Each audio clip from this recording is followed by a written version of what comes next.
Hello and welcome to Occupied Thoughts, a podcast brought to you by the Foundation for Middle East Peace. I'm Lara Friedman. I'm the president of the Foundation for Middle East Peace. Today is Thursday, January 23rd, 2025, and it is my great pleasure to have back with me, I should say, today the preeminent journalist and political analyst, Dalia Hatuqa, who I've been honored to host on this podcast previously. Welcome back, Dalia. Thank you for having me, Lara.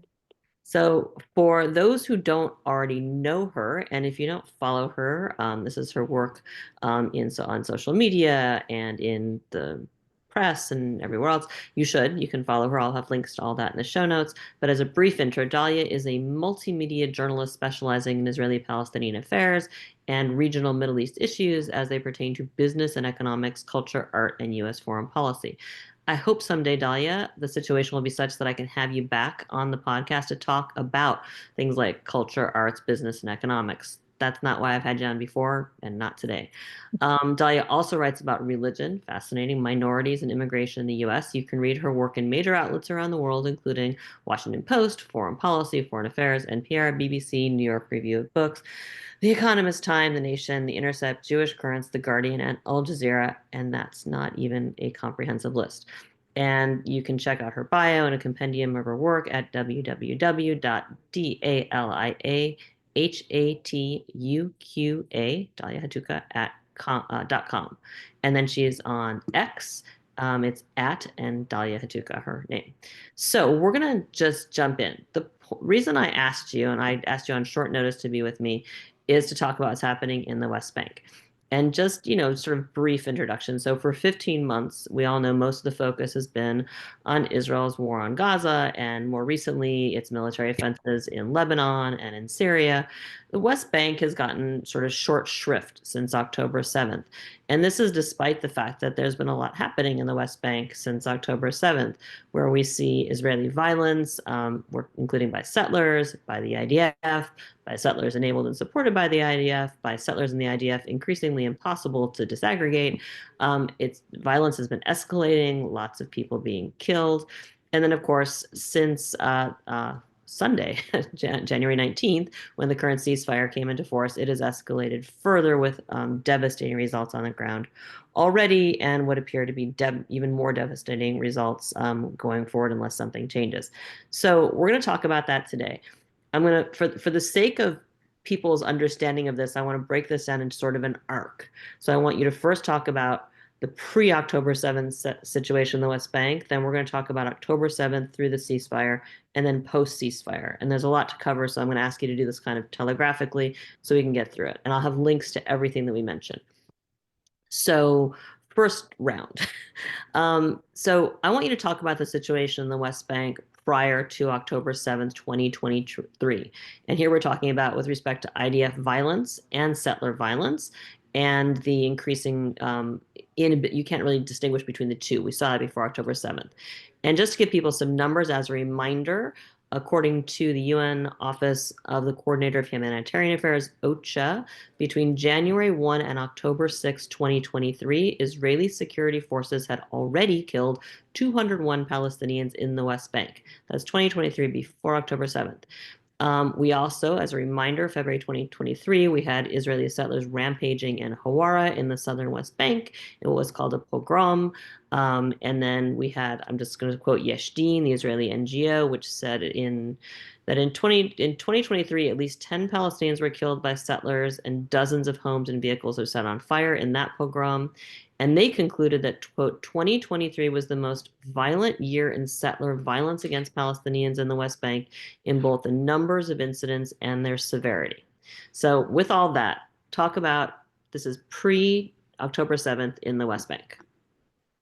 Kind of like you mentioned, 2023, there was already a war of sorts that was going on in the West Bank. And it was a war, obviously, against Palestinians.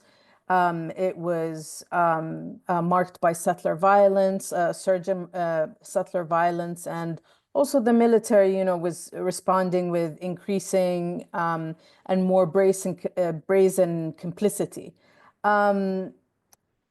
Instead of maintaining order, sometimes the army has to actually maintain order, even as an occupying force. But instead, the army has been acting as an enforcer for the settlers, especially because we've had figures like Israeli Finance Minister Bezalel Smotrich, who's a staunch advocate for the annexation of the West Bank. He's gained power of late, so this has kind of transformed settler aggression into an overt strategy aimed at pushing Palestinians off their land. So again, there was a sharp rise in settler violence. As you mentioned, it resulted in numerous casualties, mass displacement, significant property damage. And the violence has especially been harrowing for Palestinian Bedouins. In 2023, I went around and I spoke to a lot of these communities, and they're semi-nomadic people that the UN has said suffer the brunt of the occupation, and many of them have had to leave their lands because they no longer have that land. They've been replaced by let's say the Jewish Orthodox shepherd who is now, using the land for his own livestock and whatnot. And these settler assaults have been more than just acts of aggression. They're the vanguard of a campaign to push Palestinians out. And again, the military, rather than serving as a neutral arbiter, it's become an enforcer of the strategy. It's shielding settlers. It's punishing the victims. And all of this is cementing control, an arrest, a land seizure, displaced family, all one at a time. So I would say finally that before we move on to the next part, it's important to note that these changes have been happening, and this isn't just solely because of Smotrich, but it's partially and importantly because Netanyahu granted Smotrich the direct control over the civil administration, or what's known as the civil administration, which oversees Israeli settlements, effectively giving himself, he's a settler, control over key areas in the West Bank that were traditionally under the military's purview. And so this new administrative framework has led to increased settlement construction, authorization of new outposts, and a surge in land appropriations. And I think this power shift has emboldened Smotrich to accelerate the settlement growth at an unprecedented rate. He's openly stated that his aim is to cement Israeli control of the West Bank and prevent any possibility of a future Palestinian state. He's also said that he hopes that 2025, because Trump has now become president, would bring about the de facto or the formal annexation of the West Bank through settlement proliferation. And finally, like what I'd say is that, it's worth mentioning that the military has also started distributing thousands of rifles to settler militias, ostensibly for regional defense. But what it has done is it's effectively blurred the line between officially military forces and these, what I would call vigilante groups. And I think this, marks a dangerous escalation in the West Bank. Yeah, and just to remind people listening, what you're describing was happening before October 7th. I'm going to put some links into the show notes. Just to remind people, a new Israeli government came into power in December 2022. I'm reading here from a position paper that was released by a group of Israeli civil society NGOs, which described it as, with the formation of Israel's 37th government, release of its guiding principles, it has become apparent that Israel is moving towards the annexation of the West Bank. The coalition agreements openly expressed the intention to apply Israeli sovereignty over the West Bank, or in other words, annex it. So you had this clear intention. This started in December 2022 when this new government came in, which included Smotrich, it included Ben Gvir, and we started to see changes in the organizing of the government that put key functions in the West Bank into the hands of Smotrich, security into the hands of Ben Gvir, both of whom are clear, open, settlers and supporting settlements and all that. I'll also put a link to a piece from Yeshdin on the shepherding outposts. And I think we've actually maybe done a podcast on this. I'll check back. But this is something that I know some of our colleagues in the West Bank, both Palestinians and Israelis, have been following for years. And this is a phenomenon where you have these generally illegal outposts, which by using shepherding as their hook are getting control over mass tracts of the West Bank. And with this new Israeli government, this became really a de facto formalized and government approved policy. It was de facto already approved. Now it became really a clear tool of the government. So, all right, we're going to go forward. So that was before 2023. And actually, before we jump to after October 7th, I want you to just speak for a minute about the spasms of violence that we saw with settler violence in particular on the ground just before October 7th. I mean, we had the Hawara rampage that was in February, but that had been repeated. Can you talk a little bit about this? And I think for me, this is an important thing to just remind people of, because of the perception or the talking point that we still hear today of there was peace, there was a ceasefire, everything was fine, and then October 7th changed everything as if nothing was happening before October 7th. So can you just take a second and talk about that? Sure. So I'm not going to go into numbers, but throughout that time, there was essentially, like you said, pogroms that were happening, and that was a word that even Israeli officials had used to describe what Israeli settlers had been doing in the West Bank. Essentially, setting fire to property, to houses, to cars of Palestinians, wreaking havoc, attacking schools even, uh, just basically instilling fear in the hearts of everybody that, in the West Bank, in whatever village or town that they're attacking, especially these villages that are surrounded by settlements. Like there's a bunch that are in Nablus, for example, and then what went on was that, as you mentioned, there's always like this narrative of flare-ups, and this suggests that there were periods of calm during which, the Israeli forces aren't systematically attacking and erasing Palestinians. But in reality, the Israeli violence isn't an event. It's rather a system that operates 24/7 and 365 days a year. So even pre-October 7th, 2023 was one of the deadliest years on record since the UN started, or the UN OCHA agency started looking at these numbers. I would definitely say that yes, 2023 was deadly in that sense, and also very frightening for people in the West Bank. But obviously, after October 7th, and little did we know that things could get worse, but they did. Yeah, so we're gonna move to that now, and I think it's also worth reminding people, and this has always been true.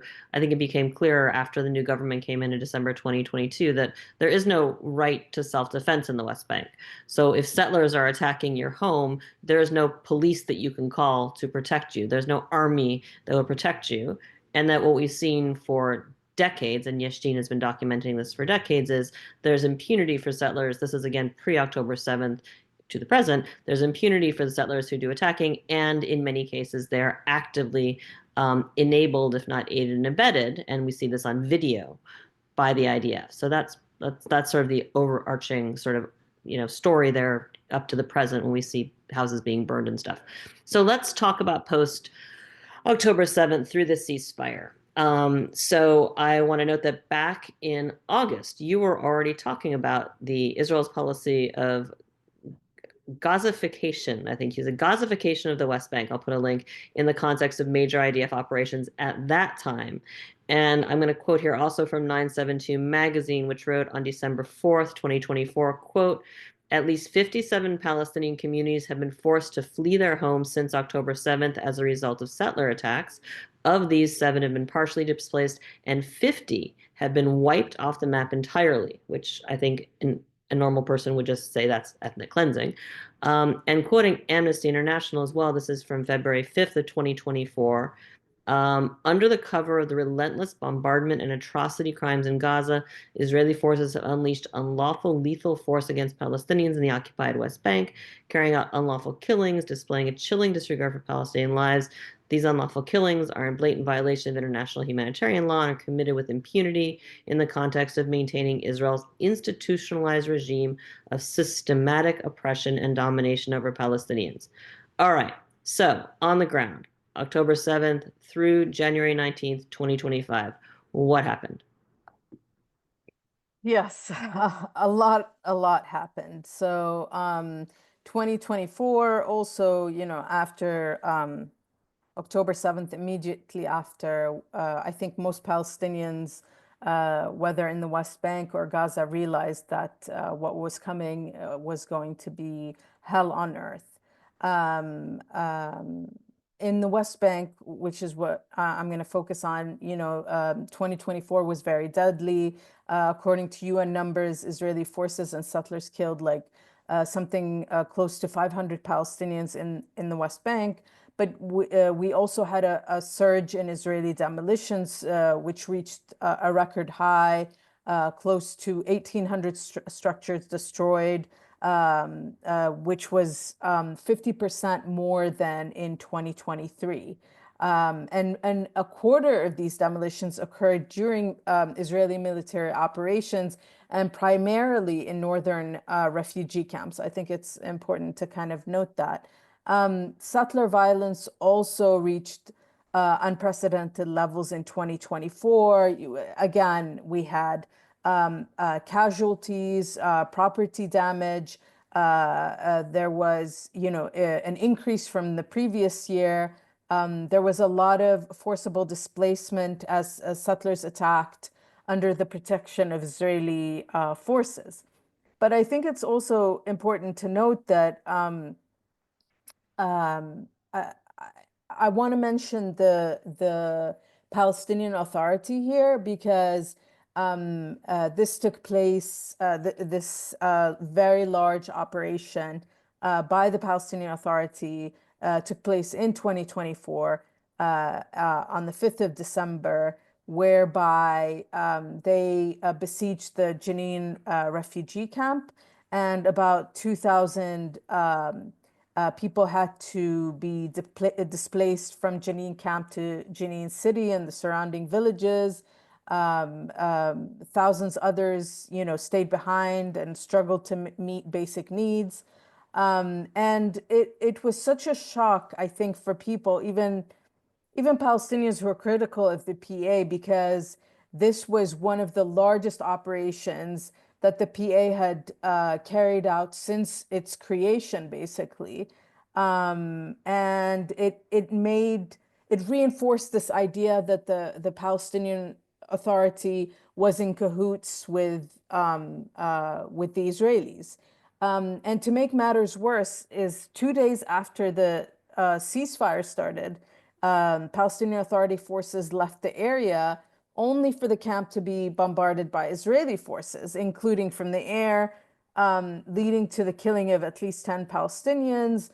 And interestingly enough, the operation has been called Iron Wall for me because, I lived through the Second Intifada. It kind of brought back memories of Operation Defensive Shield. Even like the wording, I felt like it was kind of similar.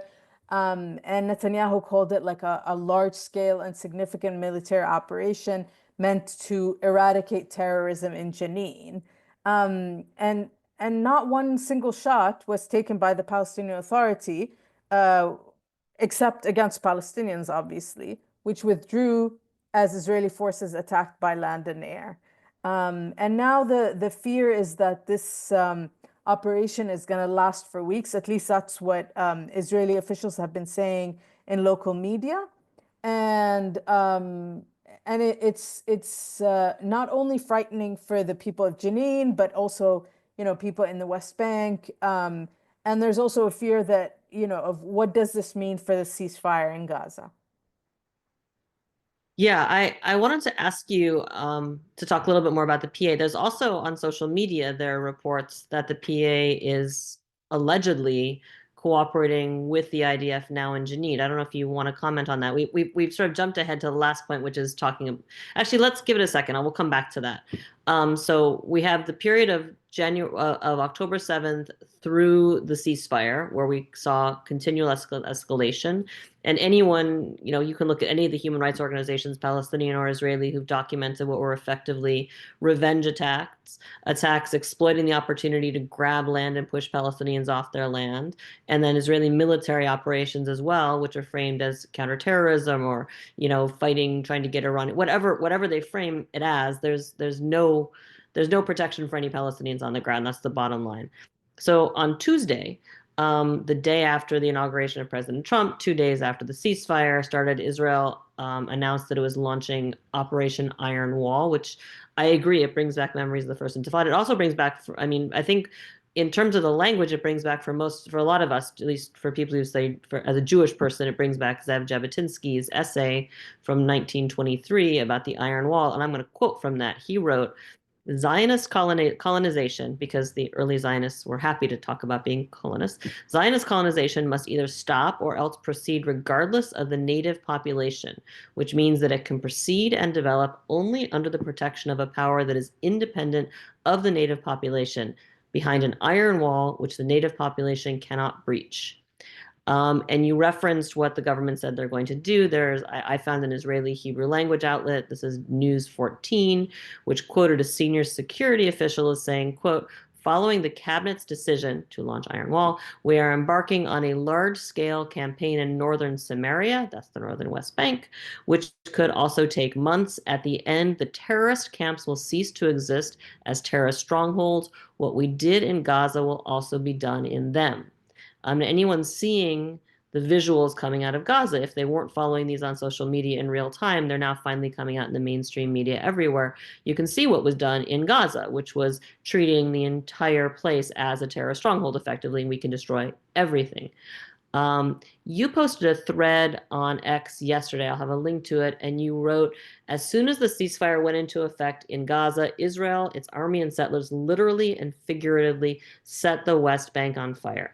So I want you to talk a little bit more about this, about what's happening on the ground, about how you see it relating to the tactics in Gaza and the consent that was manufactured for those tactics to be used in Gaza and how that applies in the West Bank, how you see Israel's intent, and how you see this relating to the Trump administration. I mean, in terms of timing of ceasefire and what they think they can get away with. And also, I'm sorry, I'm giving you a lot in terms of how they see the Trump administration's attitude to Israel's ambitions for the West Bank. Yeah, so since the ceasefire was signed, again, we saw a surge in Israeli settler attacks, but they were coinciding with the Israeli military closing off the West Bank, sealing off villages and cities and cutting them off from one another. There's already been at least two killings. There was a child who was killed near Nablus. There was a woman who, again, this brings back memories of the Second Intifada. The ambulance that was carrying her, because she had symptoms of a heart attack, was not allowed to pass through a checkpoint, and she died.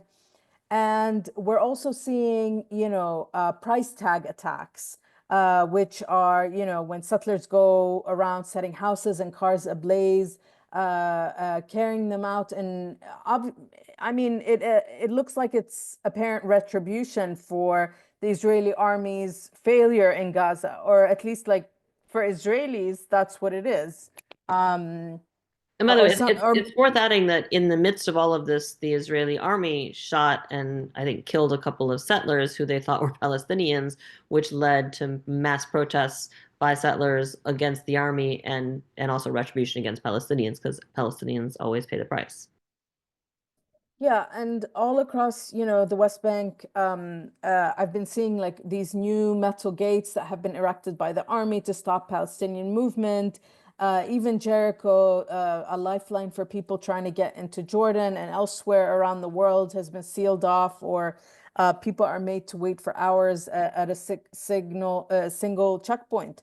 Um, but also, as is the case every time there's been a mass release of Palestinians from Israeli prisons, there's been the Israeli army has gone around and detained almost the same amount of number or very close to it. So, for example, we saw that there were 90 women and children who were released from Israeli prisons, and very shortly after the 90 were released, 60 others were taken from the West Bank and Eastern Qalqilia. So, we can do the math there. And I think Palestinians' fears are also being reinforced by, this choking effect that's been happening, closures, checkpoints, like Bethlehem and Hebron, for example, are completely like sealed off. And as you mentioned, this is all coinciding with the inauguration of Donald Trump as US president, who, I mean, for Palestinians at least, his administration, his last administration showed immense pro-Israel bias. He's being hailed by settlers who wish to see 2025 as the year he greenlights the formal annexation of the West Bank. And again, these fears are also being reinforced by the fact that, Netanyahu has changed these ever-changing goals of the war in Gaza to include the West Bank, particularly getting rid of so-called terrorism there and to change the security landscape in the refugee camps. Even Smotrich, I believe, said Israel's raid on Jenin is designed to change the security situation in the West Bank. And he talks about Gaza and Lebanon as well. This was a post on X, I believe. So it feels like the attack on Jenin refugee camp is very deliberate, and the things that were happening in Gaza are being kind of mimicked in Jenin refugee camp, namely the use of besieging the camp, then using aerial fire on a very small patch of land, and also destroying infrastructure, leading to some of, I believe it's the Jenin governmental hospital, so that ambulances aren't able to take people to, to seek medical help.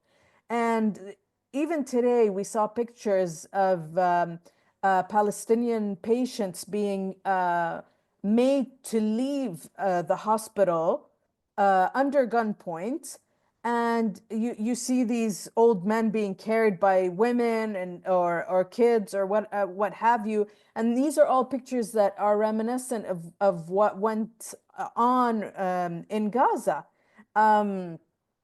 And honestly, it's very alarming. The not just the escalating violence, not just the iron wall, but like you said, we're seeing these like this force that's unnecessary, indiscriminate, disproportionate. We're seeing increased checkpoints, roadblocks, barriers, and at the same time, people don't have they don't have anyone to kind of seek help from, like especially the Palestinian Authority, because at the same time, the Palestinian Authority security forces actually went into one of the hospitals to detain some men who I believe belong to the Jenin Brigades or one of the other groups, militant groups that operate in Jenin. So obviously to people, there's no, there's no salvation. There's no one out there to help them. And so I think that this is a reason why, in the first place, people started providing support and protection to these, small militant groups that have popped up in some of the refugee camps. Yeah, I think that you've described it just brilliantly there. I will say that, when I sort of when we start you started using the word Gaza-fication, I think, looking at it, a lot of us from October 7th, as analysts said, this is not going to be limited to Gaza. There's so many other Israeli ambitions, including Syria, including Lebanon. I think a lot of us predicted that, but certainly the West Bank. What is particularly, I think, alarming right now, or chilling even, is that as we go into this new period of Israel focusing on the West Bank, this idea that they have manufactured international consent for a conception of military action that allows them to define every person in the area as a legitimate target. So they're either militants, or if they've stayed there, they're now either in league with militants or they're human shields for militants. That's what they did in Gaza, which allows them to literally destroy everything and call it self-defense or preemptive self-defense, and to not be held accountable for anything. And when you've already got the consent from the world to do that on the scale you did it in Gaza, it is a chilling scenario when you think about West Bank, which is a much higher ideological priority for Israel and the Israeli right than Gaza ever was. Gaza was a problem. The West Bank has always been an opportunity. So that's something we're all watching, and I encourage people to follow Dalia, whose analysis daily is excellent. I want to sort of talk about an adjacent issue. And it was a set of issues. You and I spoke last, I actually think it was May 2023 was the last time I had you on the podcast to talk about the IDF's killing in the West Bank of Shireen Abu Akleh, who is your dear friend. People remember she was a prominent journalist and a U.S. citizen. That is a killing for which Israel has never held anyone to account, and for which the U.S. administration, the Biden administration, never did anything to meaningfully seek, let alone obtain justice. Since then, particularly since October 7th, 2023, we've seen Israeli policy and Israeli forces that, as a matter of Israeli policy and by the actions of Israeli forces, a targeting of international activists, including Americans. We had one American killed, a woman from Seattle. We've seen the targeting of journalists, including by the PA. I want you to talk about this, the role of the international aid workers, international humanitarian workers, human rights workers, and journalists, all of whom were active targets to the extent that they were in Gaza. Israel treated them as active targets, and the world tolerated that. To the extent that international media was not allowed into Gaza, you had Israel outlawing Al Jazeera to try to stop that. And then in the West Bank, where you've got all these groups being targeted, including not getting visas and being PA outlawing Al Jazeera. Talk about what that all means in terms of accountability and in terms of the ability of people to even know what's going on. So Israel's targeting of, international activists, journalists, and what have you, humanitarians, it often comes under the guise of security concerns. And the harassment of people to the actual killing of people like Rachel Corrie in 2003, starting then and then like moving on to Shireen Abu Akleh, like you mentioned. And there were actually a few other Palestinians as well. Aisha Noor Ege, the Turkish American activist who was killed, I believe, last year. Or the year before. I can't remember the exact date, but anyways, the Just killed in September 2024. 2024.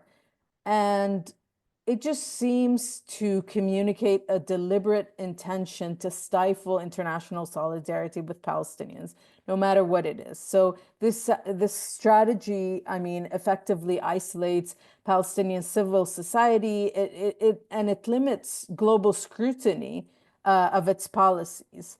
So we saw it, with the international solidarity movement back in the day, who, its activists were frequently detained at airports, deported, subjected to restrictions that inhibit their work. Human rights observers, even those from prominent organizations, have been targeted with accusations of bias. And the Israeli government, like you said, repeatedly denied entry to international figures, including lawmakers, journalists, even UN rapporteurs, while implementing measures to even, look into them and sort of do surveillance on them, intimidate them as well, because they're challenging Israel's narrative. And the thing is that I'll just mention that the international community's response has been disappointingly muted to these things. So, we see Western governments like quick to issue statements condemning repression elsewhere, but they often shy away from directly confronting Israel. And this inconsistency reflects the influence of geopolitical alliances and lobbying efforts, especially in the US and Europe, where criticism of Israel is often framed as politically costly or even taboo. So I think also the broader context of like growing authoritarianism worldwide has emboldened Israel to escalate its actions without fear of reprisal. And the fact that we've seen everything that it's done in Gaza being okay, like there's literally nothing that Israel has not done in Gaza. And it's been met with this eerie silence almost. And so I just feel like international law seems to be optional for powerful states like Israel, and that's why Israel's targeting of activists, human rights people, has largely escaped accountability. Um, I will say also that we wanted to discuss the issue of what was the last thing that we were talking about? It was the Well, the last thing I want to ask you about is UNRWA. I mean, I think it's worth yes. reminding people. So Israel has outlawed UNRWA. It becomes effective at the end of January, and what that means on the ground in terms of the humanitarian situation, because UNRWA, I think people don't understand, UNRWA is not just providing food and water and medicine, it's also the entire educational infrastructure for most Palestinians in virtually all Palestinians in Gaza and most Palestinians in the West Bank. I should also note that Amnesty International had their tax exempt status stripped by Israel recently. People aren't getting visas. For me, some of that fits into sort of a broad story, which is, on the one hand, you have Palestinians, we're just focused on the West Bank now, Palestinians in the West Bank with no force that will defend them, either, defend them morally, spiritually, legally, or even physically their safety. And on the other hand, we see almost pre-First Intifada return to trying to isolate Palestinians and shut down what would be any sources of sharing information about what's happening, accountability. I note that if you listen to Jonathan Greenblatt from the ADL, the problem isn't anything that Israeli soldiers are doing. The problem is that people are sharing their posts on TikTok and making Israel look bad, right? So the problem isn't what Israel does. The problem is that people know about it.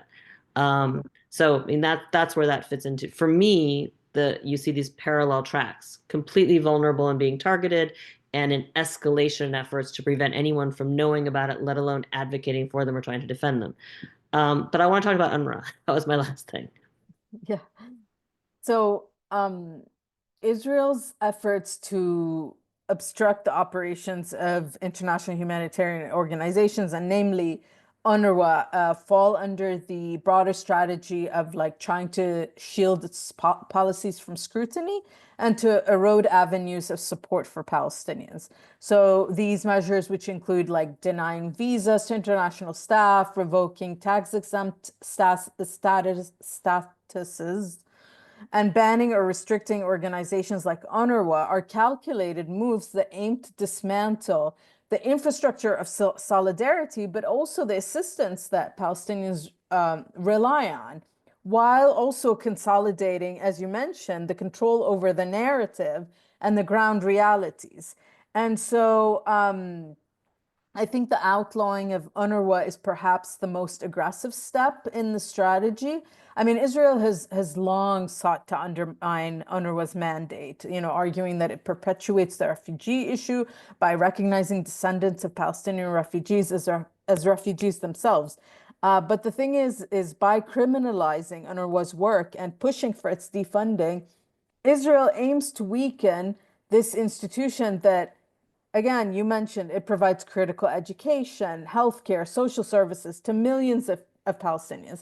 And even if they wanted to replace it by, like, let's say, UNHCR or the WFP or, some of these organizations, again, these organizations or agencies provide certain services, but don't provide all these services that we are talking about. So the absence of UNRWA services exacerbates the dire humanitarian conditions in refugee camps, and it leaves an already vulnerable population with fewer resources and increasing reliance on local networks that Israel can more easily control or dismantle.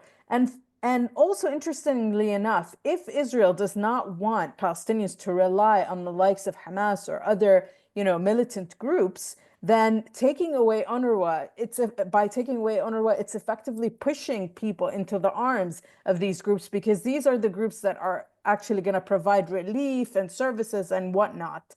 And so I'll just finally say that, for Palestinians, I think the impact of taking away UNRWA, it's devastating because it serves as a lifeline. It provides critical services that Israel itself, as the occupying power, is legally obligated to ensure, but it systematically neglects. And so the void left by these groups deepens the humanitarian crisis. And it is also part of the larger narrative that delegitimizes Palestinian resistance and advocacy, and it frames it as either a security threat or a product of external manipulation.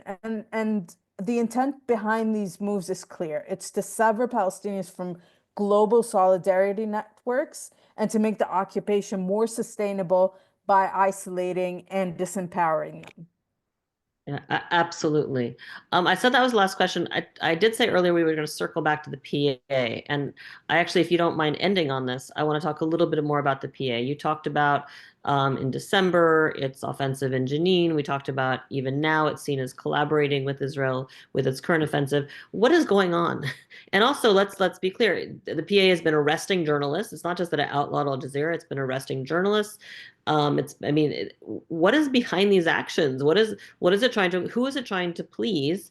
And what does this mean in terms of if the PA already had a deficit of credibility with much of the Palestinian people, and right now we're having people talk about the day after in Gaza and the critical role the PA will have to play because Hamas can't be led back in power, all of that. What does any of this mean for the future of the PA if it was already discredited before?